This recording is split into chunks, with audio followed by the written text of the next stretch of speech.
Okay. Yeah, DevOps again. So what's DevOps? Everyone's aware of DevOps, right? So it's a software practices that you use for your software development, your operations within the organization, right? So those are the DevOps practices that you use, right? So it's better. It gives you more speed, reliability, quality, right? So those are the things that DevOps brings you, right?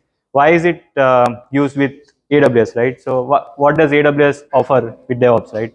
So AWS gives you a few services, right? So these services help you faster deploy your softwares on AWS, right? So faster deployment of softwares.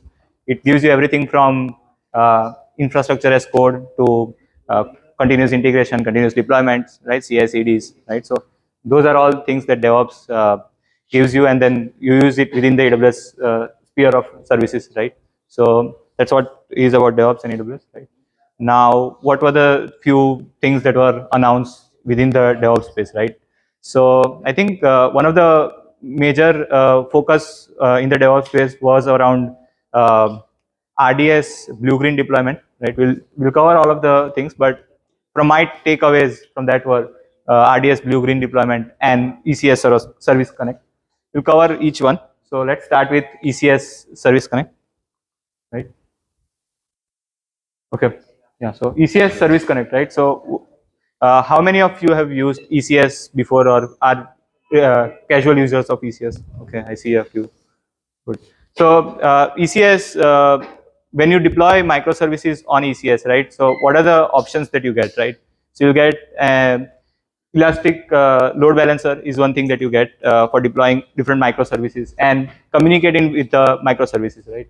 So you get that is one option that you get.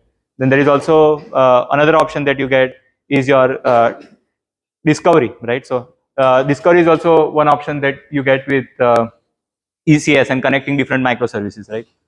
So then what else? What all options you get? You also get another option that you get with the Elastic service. So like, why is there a need for using this ECS Service Connect, right? So because you have a lot of options, right? You have service discovery, you have ELBs, you have app mesh. App mesh. Many of you have heard about app mesh, right? So there are three options that you have for communicating microservices with each other, right? Then why did ECS Service Connect come, right? So what if I want to have a simplified service discovery along with the traffic manageability of ELBs and also the easy approach of app mesh, right? So app mesh is difficult to use if you are not really aware of much, right? So how do I get the benefit of all the three things, right?